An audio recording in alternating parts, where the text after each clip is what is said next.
जय हिंद दोस्तों, आप सभी का स्वागत है आपके अपने इस यूट्यूब चैनल में। दोस्तों मैं हूं प्रेम सागर। तो दोस्तों आज हम पॉलिटी के सेकंड पार्ट में आ चुके हैं, जिसमें हम क्या करेंगे कि 100 पॉलिटी क्वेश्चन आंसर्स है ना, 100 पॉलिटी क्वेश्चन आंसर्स करेंगे जो कि मोस्ट इंपॉर्टेंट होंगे आप सभी लोगों के लिए। तो यदि आप इस वीडियो को पूरा ध्यान से देखते हैं तो विश्वास मानिएगा डियर, पॉलिटी का एक भी क्वेश्चन आपसे बाहर नहीं जाएगा। तो चलिए ज़्यादा देरी न करते हुए हम वीडियो को शुरू करते हैं। लेकिन प्लीज़ यार उससे पहले आप लोग क्या कीजिए कि चैनल को सब्सक्राइब कर लीजिए, वीडियो को लाइक कीजिए, कमेंट कीजिए और ज़्यादा से ज़्यादा लोगों के पास शेयर ज़रूर कीजिएगा। तो चलिए हम वीडियो को शुरू करते हैं ज़्यादा देरी ना करते हुए। सारे इंपॉर्टेंट क्वेश्चन हैं, इसलिए आप वीडियो को ज़रा सा भी स्किप मत कीजिएगा, ठीक है। चलिए हम चलते हैं। चलिए डियर देखिए, जैसे हमारे सामने ये पहला क्वेश्चन आ चुका है डियर। देखिए क्या कह रहा है कि राज्यपाल सोने के पिंजरे में निवास करने वाली चिड़िया के समान है, ये शब्द किसके हैं। तो राज्यपाल सोने के पिंजरे में निवास करने वाली एक चिड़िया है, यह किसके शब्द थे। यह शब्द थे श्रीमती सरोजनी नायडू जी के शब्द थे, ठीक है। देखिए कह रहा है कि किसकी अनुमति के बिना राज्य की विधानसभा में कोई धन विधेयक पास नहीं होता है।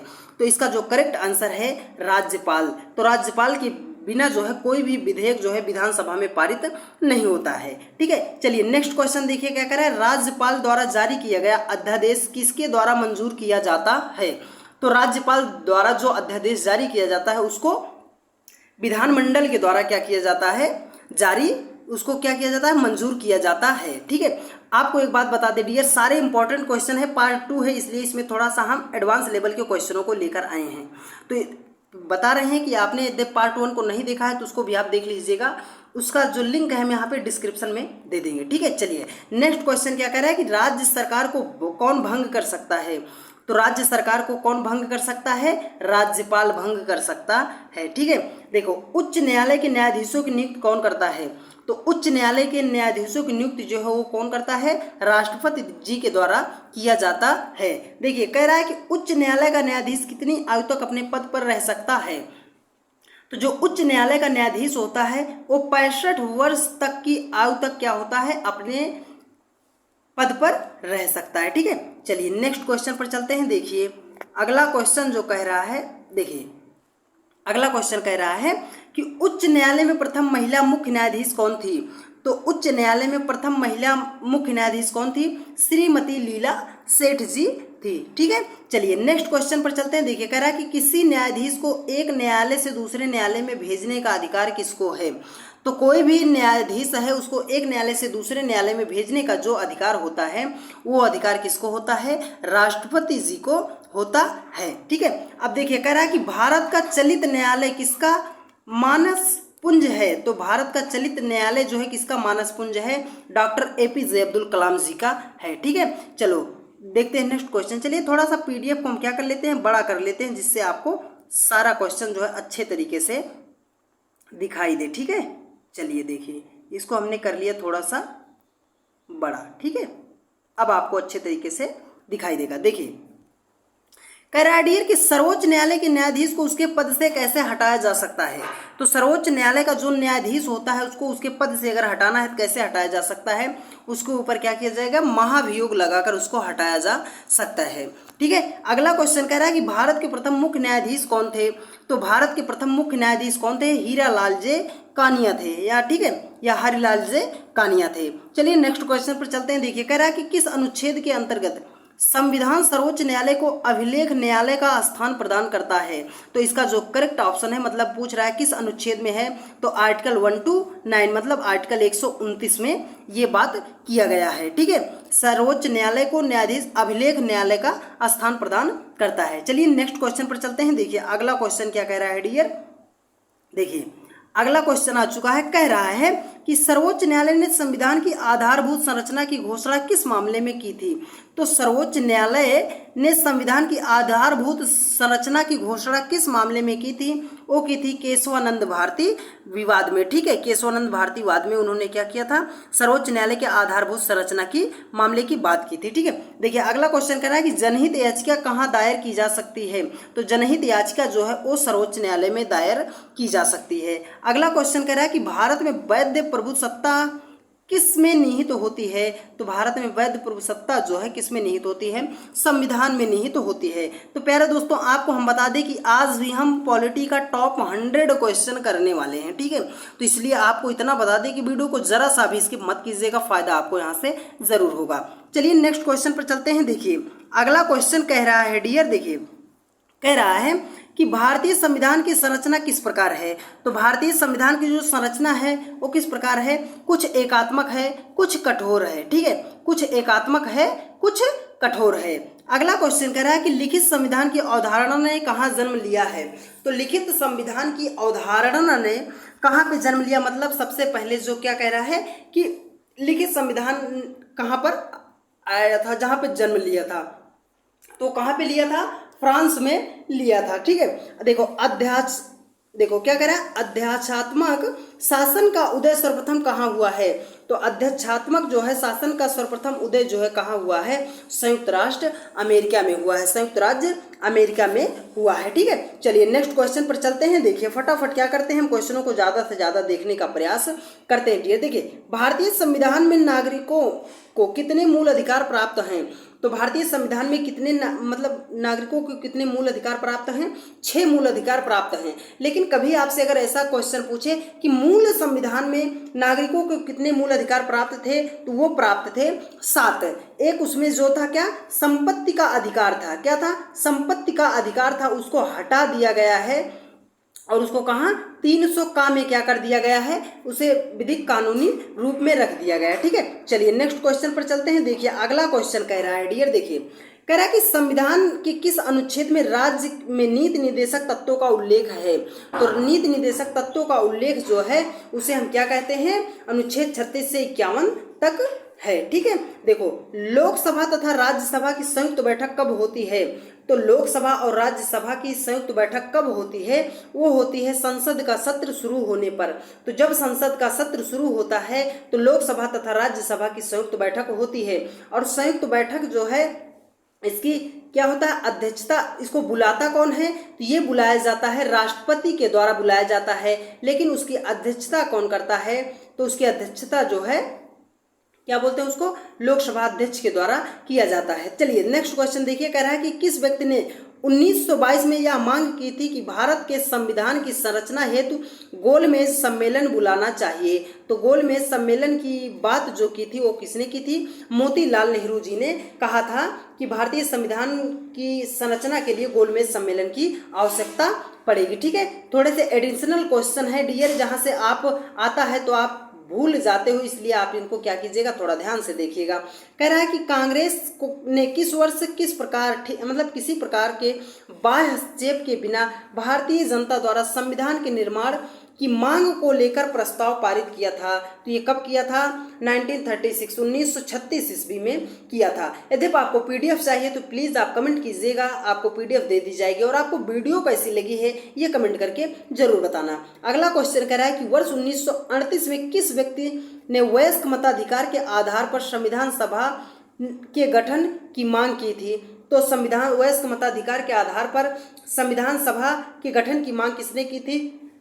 जवाहरलाल नेहरू जी ने की थी, ठीक है। चलिए नेक्स्ट क्वेश्चन पर चलते हैं। देखिए अगला क्वेश्चन कह रहा है कि वर्ष 1942 में किस योजना के तहत यह स्वीकार किया गया कि भारत में एक निर्वाचित संविधान सभा का गठन होगा जो युद्धोपरांत संविधान का निर्माण करेगी? तो ये आया था क्रिप्स मिशन, जो आया था क्रिप्स मिशन योजना था, उसमें ये बताया गया था, ठीक है। चलिए नेक्स्ट क्वेश्चन पर चलते हैं डियर। देखिए सारे इंपॉर्टेंट क्वेश्चन है, इसलिए हम आपको बार बार बता रहे हैं कि आप वीडियो को जरा सा भी स्किप मत कीजिएगा, ठीक है। देखो कानून के समक्ष समान संरक्षण वाक्य कहाँ से लिया गया है? तो कानून के समक्ष समान संरक्षण जो है ये कहाँ से लिया गया है? तो ये लिया गया है संयुक्त राज्य अमेरिका से लिया गया है, ठीक है। देखिए कह रहा है सर्वोच्च न्यायालय की व्यवस्था भारतीय संविधान के किस देश के संविधान से ली गई है? तो सर्वोच्च न्यायालय की व्यवस्था जो है संविधान के किस देश से ली गई है? तो ली गई है संयुक्त राज्य अमेरिका से ली गई है, ठीक है। देखो कह रहा है कि भारतीय संविधान की संशोधन प्रक्रिया किस देश के संविधान से प्रभावित है? तो संविधान संशोधन की जो प्रक्रिया है वो कहां से? दक्षिण अफ्रीका से प्रभावित है, ठीक है। चलिए नेक्स्ट क्वेश्चन पर चलते हैं। देखिए अगला क्वेश्चन जो कह रहा है, देखिए देखिए अगला क्वेश्चन कह रहा है कि विधि के समक्ष समता कहाँ से ली गई है। तो विधि के समक्ष जो समता है वो कहाँ से ली गई है, इंग्लैंड के संविधान से लिया गया है। ठीक है, देखिए अगला क्वेश्चन कह रहा है कि वह संवैधानिक दस्तावेज कौन सा है जिसका भारतीय संविधान तैयार करने में गहरा प्रभाव पड़ा है। तो भारतीय संविधान पर जो सबसे पहला गहरा प्रभाव पड़ा है वो भारत शासन अधिनियम 1935 से पड़ा है। कहाँ से, भारत शासन अधिनियम 1935 से पड़ा है। देखो अगला क्वेश्चन कह रहा है कि संविधान सभा की प्रथम बैठक कब हुई थी। तो संविधान सभा की जो प्रथम बैठक हुई थी वो 9 दिसंबर 1946 ईस्वी को हुई थी। ठीक है, ठीक है, चलिए जिसके अस्थायी सदस्य को किसको बनाया गया था, इसका जवाब आप कमेंट करके बताइएगा डियर। ठीक है, देखिए अगला क्वेश्चन कह रहा है कि सर्वप्रथम संविधान सभा की बैठक कब हुई थी। तो ये तो 9 दिसंबर 1946 ईस्वी को हुई थी। अब देखिए संविधान सभा का अस्थायी अध्यक्ष किसे नियुक्त किया गया था। तो किसे नियुक्त किया गया था, डॉक्टर सच्चिदानंद सिन्हा को नियुक्त किया गया था। ठीक है, चलिए नेक्स्ट क्वेश्चन पर चलते हैं। देखिए अगला क्वेश्चन कह रहा है कि प्रारूप समिति का अध्यक्ष किसे बनाया गया था। तो प्रारूप समिति का अध्यक्ष जो है या ड्राफ्टिंग कमेटी भी इसे कहते हैं, उसका अध्यक्ष जो है डॉक्टर भीमराव अंबेडकर साहब जी को बनाया गया था। ठीक है, भारतीय संविधान को कब अंगीकार किया गया था। तो भारतीय संविधान को जो है 26 नवंबर 1949 ईस्वी को क्या किया गया था, अंगीकार किया गया था। लेकिन यहीं से आपसे अगर वो पूछता है कि भारतीय संविधान जो है कब लागू हुआ था, तो 26 जनवरी 1950 ईस्वी को क्या हुआ था, लागू हुआ था। ठीक है, देखो भारत का संविधान भारत को किस वर्ष रूप में वर्णित हुआ था, मतलब किस रूप में वर्णित हुआ था। तो राज्यों के संघ के रूप में वर्णित हुआ था, अर्थात क्या कहा जाता है कि भारत राज्यों का संघ है। ठीक है, चलिए अब देखिए अगले क्वेश्चन पर हम चलते हैं। देखिए अगला क्वेश्चन कह रहा है कि उच्च न्यायालय के न्यायाधीशों की नियुक्ति कौन करता है। तो अभी हमने देखा राष्ट्रपति करता है। उच्चतम न्यायालय की नियुक्ति कितने पद तक रहे, 65 वर्ष तक। उच्च न्यायालय में प्रथम महिला न्यायाधीश कौन थी, श्रीमती लीला सेठ थी। ये वही क्वेश्चन रिपीट हो गया है डियर। ठीक है, देखो ये वही क्वेश्चन क्या हो गया है, नियुक्त हो गया है। ठीक है, चलिए जो अभी तक आ गया है, हाँ देखिए अगला क्वेश्चन कह रहा है कि संसदीय शासन प्रणाली सर्वप्रथम किस देश से ली गई है। तो संसदीय शासन प्रणाली जो है वो ब्रिटेन से ली गई है। अगला क्वेश्चन कह रहा है कि भारतीय संविधान के अनुसार तथ्यात्मक संप्रभुता किसमें निहित है। तो किसमें निहित होती है, प्रधानमंत्री में निहित होती है। तथ्यात्मक संप्रभुता जो है प्रधानमंत्री में निहित होती है। अगला क्वेश्चन कह रहा है कि भारत के प्रथम प्रधानमंत्री कौन थे। तो सबसे आसान क्वेश्चन, पंडित जवाहरलाल नेहरू जी थे। ठीक है, चलिए अगला क्वेश्चन पे चलते हैं। देखिए इंपॉर्टेंट क्वेश्चन है, नोट कीजिएगा इसको। अभी तक कितने प्रधानमंत्रियों की मृत्यु अपने पद पर रहते हुए हुई है। तो कितने प्रधानमंत्रियों की, 3 प्रधानमंत्रियों की मृत्यु जो है अपने पद पर रहते हुए हुई है। प्रधानमंत्री को पद एवं गोपनीयता की शपथ कौन दिलाता है। तो प्रधानमंत्री को पद एवं गोपनीयता की शपथ जो है वो राष्ट्रपति जी के द्वारा दिलाया जाता है। कह रहा है कि लोकसभा का सदस्य बनने के लिए न्यूनतम आयु कितनी होनी चाहिए। तो लोकसभा का अगर आप सदस्य बनना चाहते हैं तो आपकी उम्र जो है वो 25 वर्ष होनी चाहिए। ठीक है, चलिए नेक्स्ट क्वेश्चन पर चलते हैं। देखिए अगला क्वेश्चन क्या कह रहा है, कौन सा राज्य सबसे अधिक प्रतिनिधि लोकसभा में भेजता है। तो सबसे अधिक प्रतिनिधि जो है वो कौन सा राज्य भेजता है, वो भेजता है उत्तर प्रदेश भेजता है। ठीक है, देखो किन बड़े राज्यों में लोकसभा सीटें समान हैं। तो कह रहा है किन बड़े राज्यों में लोकसभा सीटें समान हैं। तो इसका करेक्ट आंसर होता है आंध्र प्रदेश व पश्चिम बंगाल, जहां पर लोकसभा सीटें जो हैं समान रूप से पाई जाती हैं। ठीक है, देखिए उत्तर प्रदेश के बाद सबसे अधिक संसदीय क्षेत्र किस राज्य में है। तो किस राज्य में है, वो है महाराष्ट्र में होता है। उत्तर प्रदेश के बाद सबसे अधिक अगर कहीं पर संसदीय क्षेत्र सीटें हैं तो कहाँ पे हैं, महाराष्ट्र में होती हैं। ठीक है, चलिए नेक्स्ट क्वेश्चन पर चलते हैं। देखिए अगला क्वेश्चन क्या कह रहा है, अगला क्वेश्चन कह रहा है कि किस राज्य में लोकसभा सदस्यों की संख्या सबसे कम है। तो किस राज्य में लोकसभा सदस्यों की संख्या जो है सबसे कम है। तो आप इन तीनों को नोट कर लीजिएगा, नागालैंड, सिक्किम, मिजोरम, यहाँ पर लोकसभा सदस्यों की संख्या जो है सबसे कम पाई जाती है। ठीक है, देखिए अगला क्वेश्चन कह रहा है कि भारत में संचित निधि से धन निर्गम पर किसका नियंत्रण होता है। भारत की संचित निधि, देखो कह रहा है कि भारत की संचित निधि से धन निर्गम पर किसका नियंत्रण होता है? तो वो नियंत्रण होता है संसद का होता है। राज्यसभा और लोकसभा की संयुक्त बैठक कब होती है? तो राज्यसभा और लोकसभा की संयुक्त बैठक कब होती है? जब लोकसभा और राज्यसभा में क्या होता है? आपसी मतभेद हो जाता है, तो वहां पर क्या आता है? संयुक्त बैठक बुलाई जाती है। ठीक है, देखिए अगला क्वेश्चन कह रहा है कि संसद का निम्न सदन कौन सा होता है? तो संसद का निम्न सदन जो होता है वो लोकसभा होता है, और संसद का उच्च सदन जो होता है वो राज्यसभा होता है। ठीक है, चलिए अगले क्वेश्चन पर हम चलते हैं डियर। ठीक है, देखिए अगला क्वेश्चन कह रहा है कि संसद का उच्च सदन कौन सा होता है? तो अभी हमने बताया कि संसद का उच्च सदन जो होता है वो राज्यसभा होता है। अगला क्वेश्चन देखिए कह रहा है कि संसद के किस सदस्य को गैर सरकारी सदस्य कहा जाता है? इंपॉर्टेंट क्वेश्चन है, आप इसको नोट करके रखिएगा कि संसद के किस सदस्य को गैर सरकारी सदस्य कहा जाता है? तो वो कहा जाता है मंत्री के अतिरिक्त अन्य सभी सदस्यों को क्या कहा जाता है? सदन का गैर सदस्य कहा जाता है संसद का। ठीक है, कह रहा है कि पहला संवैधानिक संशोधन कब बना? मतलब पहला संवैधानिक संशोधन जो है संविधान में कब किया गया था? तो वो किया गया था 1951 ईस्वी में किया गया था। ठीक है, चलिए नेक्स्ट क्वेश्चन पर चलते हैं। देखिए आपको हम एक बार नहीं बार बार बता रहे हैं कि सारे इंपॉर्टेंट क्वेश्चन है। यदि आप वीडियो को पूरा ध्यान से देखते हैं डियर, तो आपको इस क्लास से 100% फायदा होने वाला है, तो इसलिए आपको बता रहे हैं। आज जब आप चैनल पर नए हैं तो चैनल को तुरंत सब्सक्राइब कर लीजिए, क्योंकि आप लोगों के लिए हम इसी तरह के इंपॉर्टेंट वीडियोस जो है लाते रहते हैं। और हमारी इस वीडियोस का टारगेट है डियर कि 1K सब्सक्राइबर कंप्लीट हो जाना चाहिए। तो इसलिए आप वीडियो को जरा सा भी स्किप मत कीजिएगा और ज़्यादा से ज़्यादा लोगों के पास शेयर जरूर कीजिएगा। चलिए चलते हैं नेक्स्ट क्वेश्चन पर। देखिए कह रहा है कि राष्ट्रपति पद के निर्वाचन हेतु उम्मीदवार की अधिकतम आयु कितनी होनी चाहिए? देखो राष्ट्रपति पद के निर्वाचन के लिए राष्ट्रपति की उम्र कितनी होनी चाहिए? तो यहाँ पर उसकी कोई सीमा नहीं होती है। ठीक है, देखो भारत का संविधान कब अंगीकार किया गया था? तो अभी हमने देखा कि इसका करेक्ट आंसर हमने अभी पढ़ा था कि 26 नवंबर 1949 ईस्वी को किया गया था।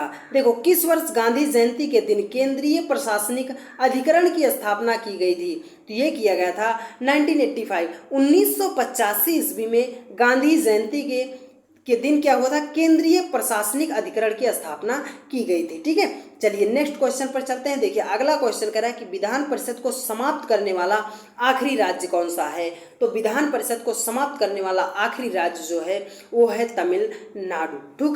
ठीक है, चलिए और यदि आप PDF चाहते हैं तो आप हम बता रहे हैं ना कि आप हमारे टेलीग्राम को ज्वाइन कर लीजिएगा डियर। ठीक है, चलिए नेक्स्ट क्वेश्चन पर चलते हैं। देखिए अगला क्वेश्चन कह रहा है, देखिए भारतीय संविधान में किस अधिनियम के ढांचे को स्वीकार किया गया है?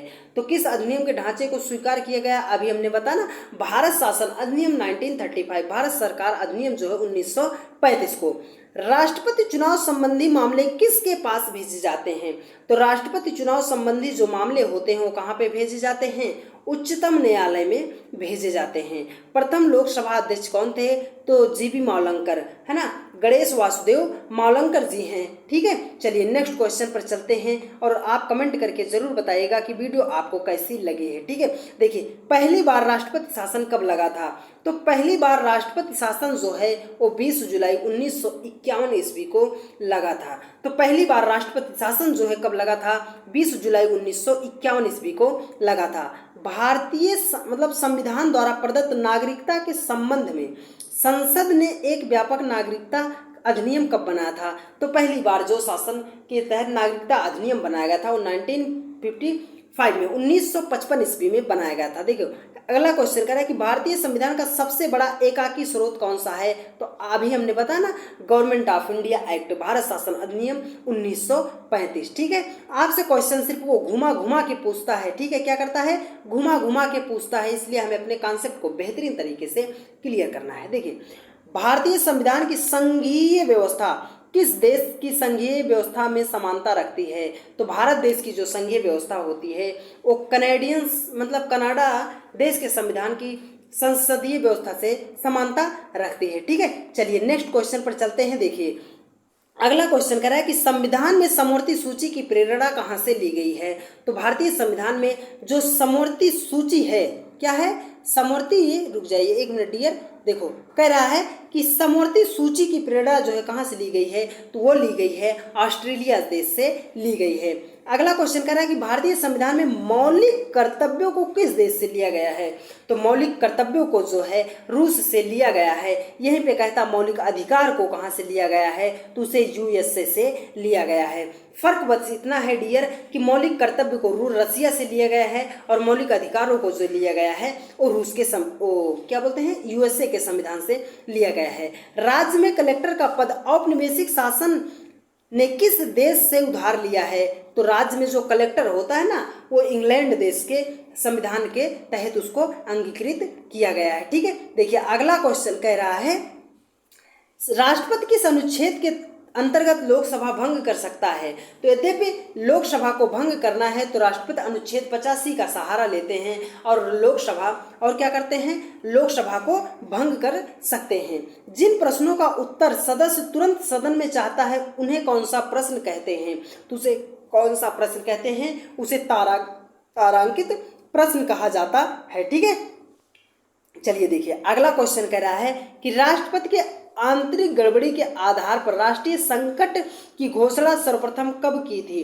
तो राष्ट्रपति की आंतरिक गड़बड़ी के आधार पर जो है राष्ट्रीय संकट की घोषणा जब की गई थी 1975 ईस्वी के समय किया गया था। ठीक है, चलिए नेक्स्ट क्वेश्चन पर चलते हैं। देखिए अगला क्वेश्चन कह रहा है, देखिए अगला क्वेश्चन कह रहा है कि उपराष्ट्रपति को हटाने के लिए संकल्प किस सदन में पेश किया जाता है?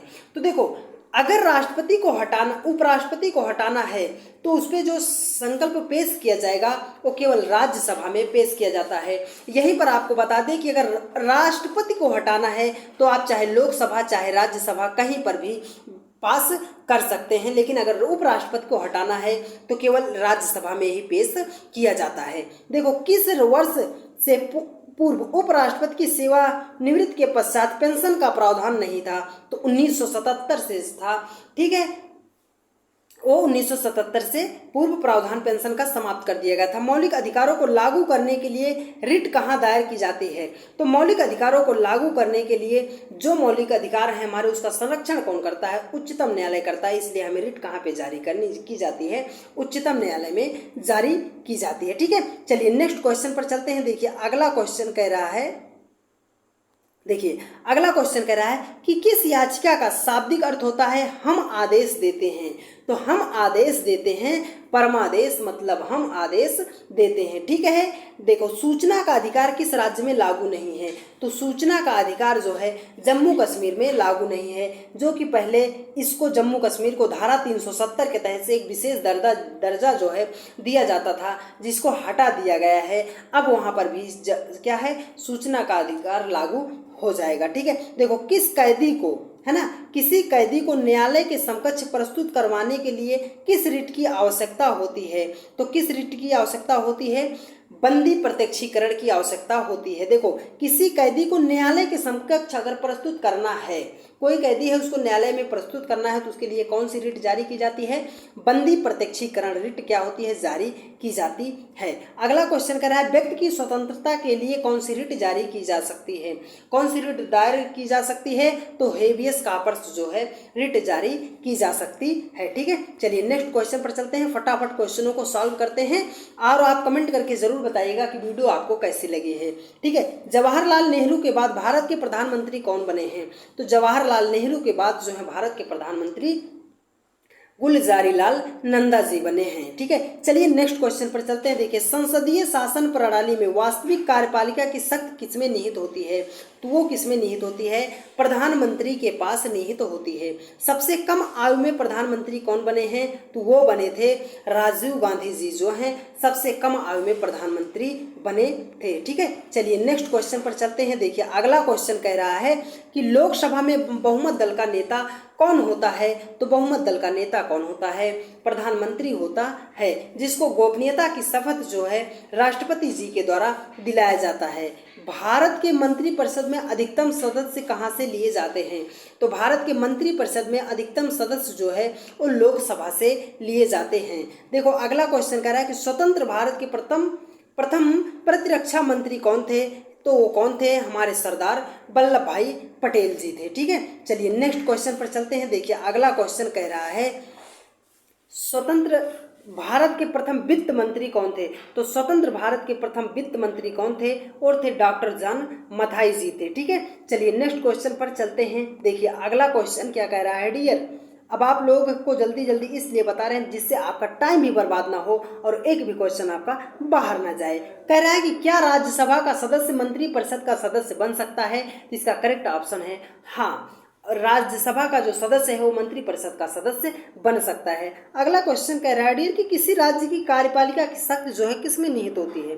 तो किसी राज्य की जो कार्यपालिका की शक्ति होती है वो किसमें निहित होती है?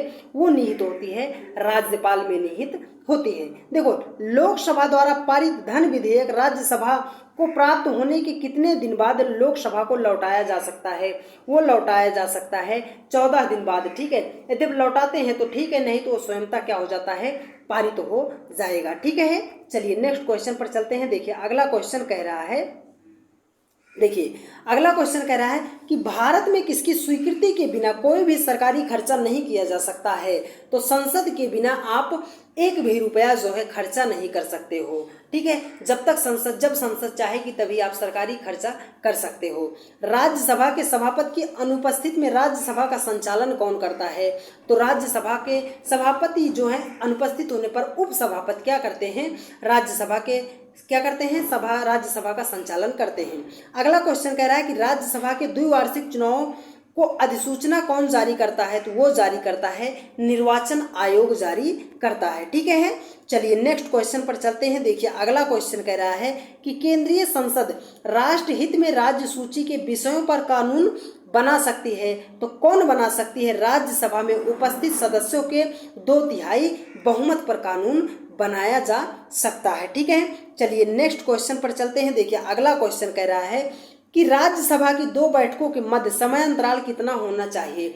तो राज्यसभा की 2 बैठकों के मध्य जो है अधिकतम 6 माह का क्या होना चाहिए? अंतराल होना चाहिए। लोकसभा का नेता कौन होता है? तो लोकसभा का कौन नेता होता है? प्रधानमंत्री होता है। ठीक है, विधान परिषद को समाप्त करने वाला आखिरी राज्य कौन सा है? तो वो है हमारा तमिलनाडु है। ठीक है, चलिए नेक्स्ट क्वेश्चन पर चलते हैं। देखिए अगला क्वेश्चन कह रहा है, देखिए कह रहा है कि भूतपूर्व सांसद सदस्यों को पेंशन व्यवस्था कब लागू की गई? तो पेंशन व्यवस्था जो है कब लागू की गई थी? 1976 ईस्वी में पेंशन व्यवस्था लागू की गई थी। अगला क्वेश्चन कह रहा है कि लोकसभा में कम से कम कितने सत्र जरूरी होते हैं? तो हर 6 महीने बाद, मतलब 1 साल में 2 बार जो है लोकसभा में सत्र जरूरी होते हैं। अगला क्वेश्चन कह रहा है कि लोकसभा को भंग कर सकता है? तो राष्ट्रपति भंग कर सकता है प्रधानमंत्री की सलाह पर। तो प्रधानमंत्री की सलाह पर राष्ट्रपति जो है लोकसभा को भंग कर सकता है। किसके तहत? आर्टिकल 85 के तहत वो भंग कर सकता है। तो आज ये रहे dear important top 100 question polity के। ठीक है, तो वीडियो आपको कैसी लगी है आप कमेंट करके बताना, और यदि आप चैनल पे नए हैं तो प्लीज़ प्लीज़ प्लीज़ आप चैनल को सब्सक्राइब करके बेल आइकन को जरूर दबा लीजिएगा, जिससे हमारी सभी आने वाली वीडियो का नोटिफिकेशन सबसे पहले आप तक पहुंचे और जैसे हम वीडियो अपलोड करें सबसे पहले आप उसको पढ़ सको। तो वीडियो आपको कैसी लगी है कमेंट कीजिएगा। यदि आप चैनल पर नए हैं तो चैनल को सब्सक्राइब कीजिएगा और ज़्यादा से ज़्यादा लोगों के पास शेयर जरूर कीजिएगा। आपको किस टॉपिक पर वीडियो चाहिए आप कमेंट कीजिएगा, आपकी सारी बातों को हम पूरा करेंगे। तो ठीक है दोस्त, मिलते हैं आप लोगों से नेक्स्ट वीडियो में। तब तक के लिए जय हिंद, जय भारत, वंदे मातरम। खुश रहिए, मस्त रहिए और वीडियो को ज़्यादा से ज़्यादा शेयर करते रहिए और अच्छे तरीके से पढ़ाई करते रहिए। ठीक है, लव यू, टेक केयर, धन्यवाद।